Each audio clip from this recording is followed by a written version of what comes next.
A new leader setting a new direction for Indianapolis public schools. Today we're talking with Dr. Louis Ferebee for his first sit-down interview since becoming the superintendent of one of the state's largest school districts. Plus, we're talking public safety with Marion County Sheriff John Layton and what he needs to see happen with city leaders before a crucial deadline hits. And our political insiders weigh in on the government shutdown and the pending debt ceiling debate. It's all coming up on this edition of Indianapolis This Week. From RTV6, Indianapolis This Week.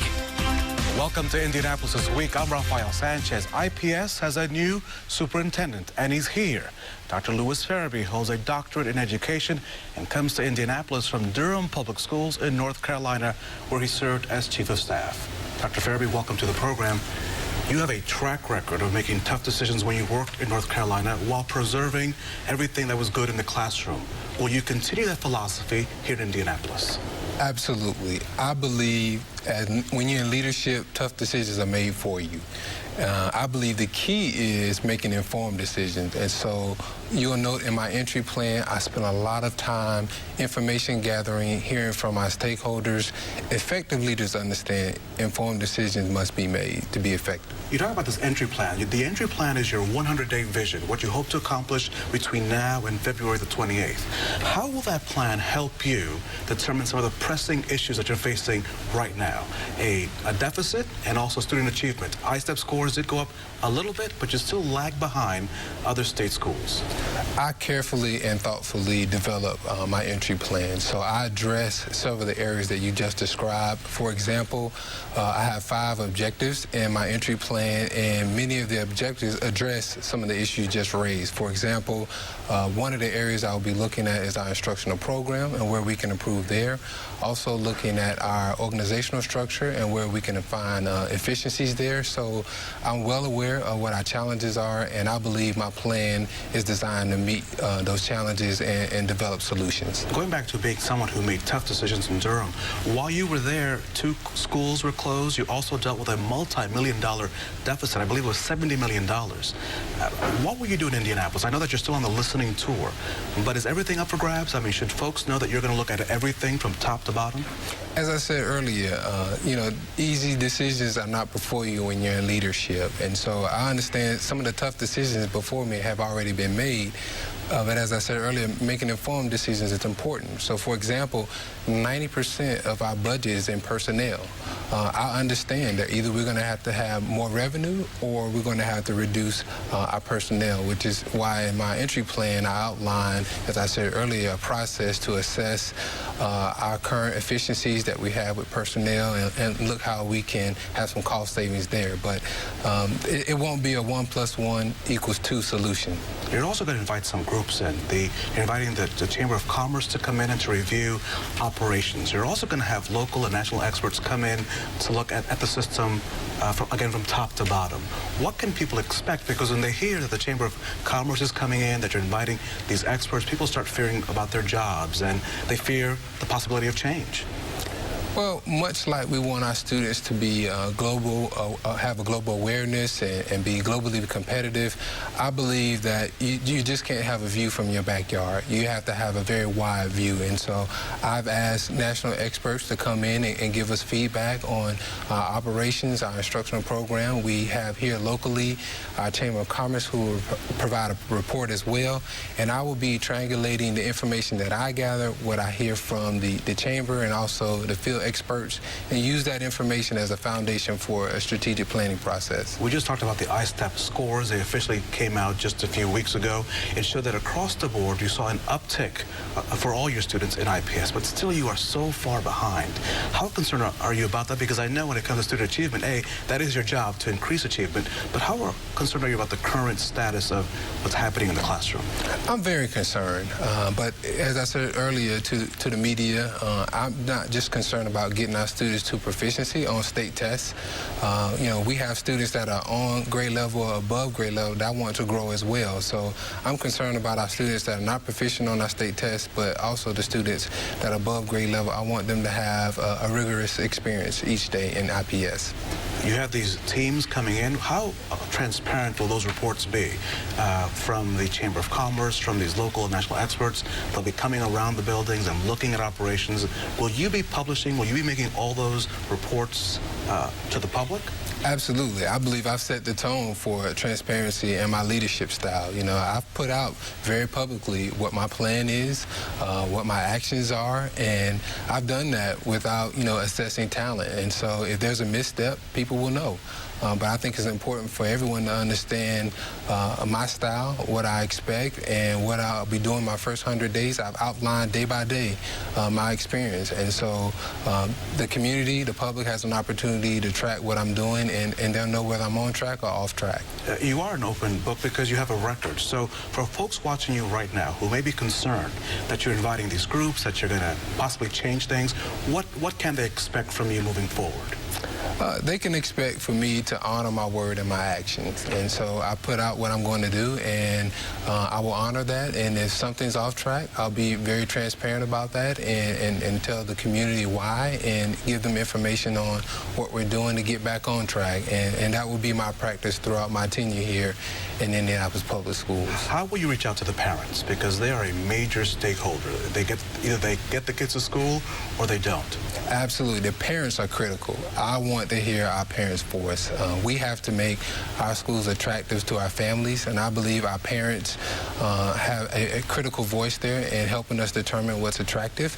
And so, as I said earlier, making informed decisions is critical to effective leadership, and their voice will be heard. You have dealt with the pressures of charter schools while you were in North Carolina. In Indiana, it is a massive movement. How will you ensure that IPS continues to be competitive as charter schools are being created around the district?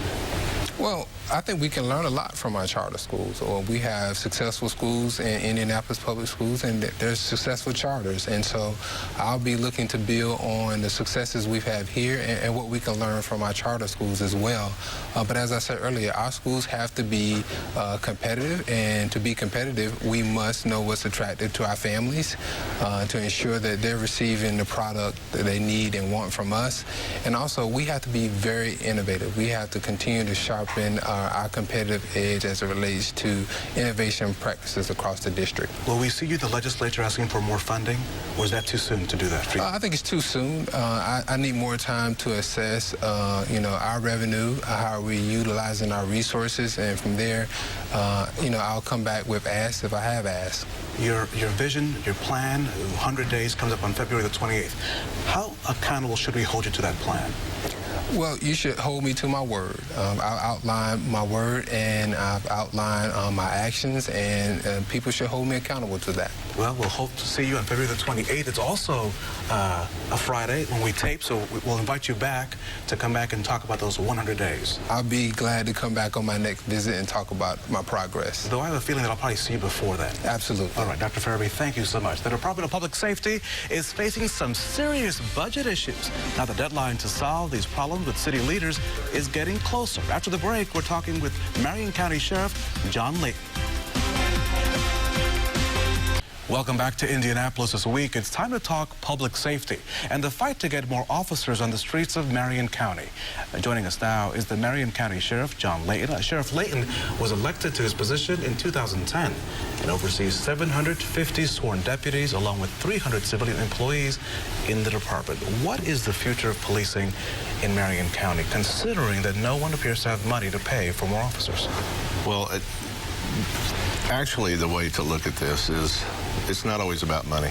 It's about, in my opinion, being a police officer myself for 40 years, it's about the hearts of those officers that are on the street that are, they're short.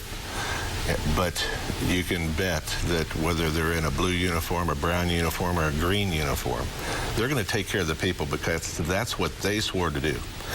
Yes, there's frustrations with budgets, there's frustrations with priorities, or that's what you hear.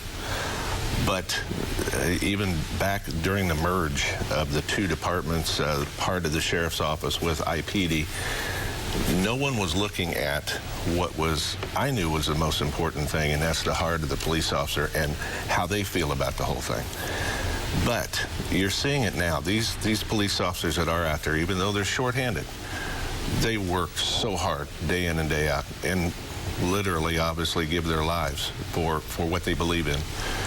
That's worth more than any money, any budgets, anything in the world. Sure, and Sheriff, no one would ever question the commitment and the dedication of the men and women who either wear blue, brown, or green. I think all public safety that goes into work every day, we owe them so much, and we thank them for that. But the issue in Indianapolis is one of funding. And so, is it time to revisit the merger? Is it time? Where do we get the money? Because at the end of the day, you have to pay. If you want the service, whether it's 300 more officers or 750, I mean, the numbers sort of fluctuate. We need the money. Where does that money come from? It's you and me, the homeowner? Yes, probably eventually, but through taxation and other means, obviously. But the bottom line is that money's not there right now. So, but would you propose then taxation? Not at this point, no. And besides, you know, I'm the sheriff. I'm not city county council. I'm not the mayor. It's not my job to propose taxation. You know, that's their job. It's my job to assess what's needed to run a sheriff's office of this caliber and take those facts to the city council, take them to the mayor's office and the city controller and say, this is what I need to be able to run it efficiently and as safely as possible for the 2,400 inmates we have every day for so many different reasons, and the sex offender registry, the warrants. I tell them what I need. They make the decisions. And it is going to be tough. But again, I'm going to go back to the fact that we have some great officers out there that both sheriff and IMPD that are dedicated, and that's where the public needs to understand that we're not going to let them down. Sure. So let me push you just a little bit. Yes, you sir. have highly trained officers, men and women, who are police. Should they in some way, should your department in some limited way return to doing some sort of police work to sort of lessen the shortage for Metro Police?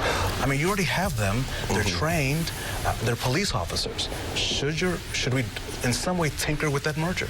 Well, you know, the sheriff's deputies do quite a bit right now in the law enforcement arena, such as we've got any given day we have 20,000 warrants that need to be served in Marion County, and the sheriff's deputies are tasked with that.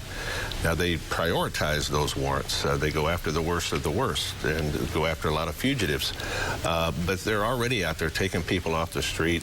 The folks at the deputies at the city-county building made 1,000 arrests last year alone in and around the city-county building. I mean, there's so much going on that Marion County is already helping out IMPD. I know there's been talk in the past, but there has been a merge. There are laws on the books, and those laws, again, it's not for me to change laws. It's to enforce what's given to me and the responsibility. So therefore, whatever you could recommend something, though. If you could say... We've recommended. So what would you recommend to then Deputy Director Riggs, who is looking at, you know, a budget that doesn't have as many dollars as he wants to see, but across the street, there are plenty of men and women in brown who could step in and do more? Yeah, I've talked to Director Riggs on several occasions, and we are joining forces. It's, you know, he's getting... What does that mean, joining forces? Oh, there's things that we're doing together right now, like the larger events within Marion County and Indianapolis, the parades, things like that we work on constantly together. The Colts games, we're helping them out with traffic at Colts games. We're helping to augment, but every day we help augment IMPD that people don't really see. For instance, the vans, the sheriff vans that you see out in the neighborhoods, they're picking up these arrestees out on the street that IMPD officer or another police officer from another jurisdiction may arrest. Well, to keep that police officer in his district, there's a sheriff's deputy that comes out and picks the person up. Instead of waiting on the officer to bring him to jail, we go out and get him and bring him in for him. That keeps that officer out in district. If we didn't do that, there would be a lot of downtime where some beats and districts don't have anybody to protect it. So we have to look at budgets, but we also have to look to make sure that those people are protected. And that's part of my duty is to make sure that a sheriff's deputy being called for something else doesn't interfere with the fact IMPD is taken away from their beat. 30 seconds. If you don't get the money that you need to pay for the health care because you're looking at a deficit, will you have to cut back? At this point, working with the mayor's office, working with the controller, we're in good shape. We're going to be okay at this point. We have a little, we're looking at 2014, a little deficit, but I think by working with the controller, we're going to make it. And matter of fact, it looks like we may give back a little bit of money this year. That's good news. That means I'm not over budget. We may even be able to give back a little bit, and I hope we can. All right. Sheriff Layton, thank you so much for coming on the program. Thank We you. appreciate your time. After the break, we're focusing on the big story this week in the nation, the government shutdown. Our political insiders will sit down and debate. That discussion is coming up right here on Indianapolis This Week. Joining us now, two of our political insiders, Democrat Kip Tu and Republican Jennifer Hollowell. The big story this week, of course, the government shutdown. How can we tell the rest of the world that we really are the best and the most civilized when our politicians cannot agree on a budget? Well, I think it's an excellent point, Raphael, and I know that there's a whole lot of people out there want to blame everybody on this, and that and another set of people who don't want to do any finger pointing, but I'm going to do some finger pointing. This is a problem inside the Republican Party. The Tea Party has taken over the Republican Party and has brought us to this point. This has been building for a couple of years, and the Tea Party now has put us to this point. I don't think there's any real doubt about what the real responsibility here is, and that is if John Boehner would put on the floor of the House today, tomorrow, 2 days from now, a clean CR, it would pass. There's enough votes in the United States Congress for it to pass, and we would end the shutdown. First of all, I'll say there have been 17 shutdowns in the last 30 years, so this isn't some new groundbreaking thing that's happening. But the point is compromise, right? And House Republicans want to compromise. The president has repeatedly said in every public statement this week, I will not negotiate. That is the crux of the problem here. The president refuses to negotiate, won't compromise on one thing. Democrats can't come up with $1, one program that they're willing to cut. And so, I mean, that's the real issue. And you want to talk about getting things passed. House Republicans have passed 4 bills this week to fund critical areas of government, including the NIH, including the National Guard, memorials, parks. But Janet, it completely ignores the history of what's happened. Standing in the way of it. That statement completely ignores the history of what's happened up until this point. The Republicans, and everybody knows it, said we are stopping government because we want to defund Obamacare. And then when they realized they can't get that demand met, they started with different demands. The CR that was put on the floor, which is negotiation and compromise. That's how that works, no, right? Obamacare so delay for a year. No, Obamacare was passed by, which the president refuses. He refuses to come to the table, period. Even That's Republicans said, and have been saying privately, and been saying in the newspaper, that putting Obamacare on there is not reasonable. The president can't do that. He was elected to implement He's found Obamacare. ways to delay and do everything else he can to change parts of Obamacare without the legislature. President Clinton negotiated. President Reagan negotiated. Sure. This is the first time. This is the first president who refuses to come to the table and negotiate. That's not what Clinton did. And I'm kind of curious. Let's just say that the Democrats say, sure, let's delay the Obamacare for a year, and the debt ceiling argument comes around.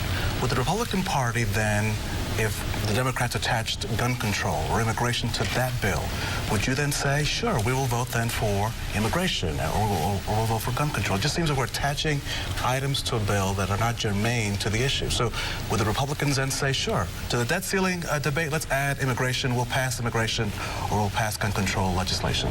I don't think it really is the same thing. I don't think it is at all. Neither is Obamacare. And I want to make this point with respect to, the president's lack of negotiation. The actual CR that the Senate passed over to the House was lower than the amount of what the federal budget is past sequestration. So it was like $968 billion, which is lower than that. So the president has moved and moved and moved. We're under sequestration at this point. It is completely irresponsible, and the Republicans know that the strategy is not working, will not work, and so their last-ditch effort is to try to say, well, the president won't negotiate. That's the only talking point you have left. All you have to do is look at all his quotes this week, and he says it over and over and over and over and over again. That's not what past presidents have done, including Democrats. You guys have a gun to his head. He should not negotiate with a gun to his head. Marion Stutzman from Northeast Indiana had this to say. I'm going to quote his words. We're not going to be disrespected, and we have to get something out of this, and I don't even know what that even is.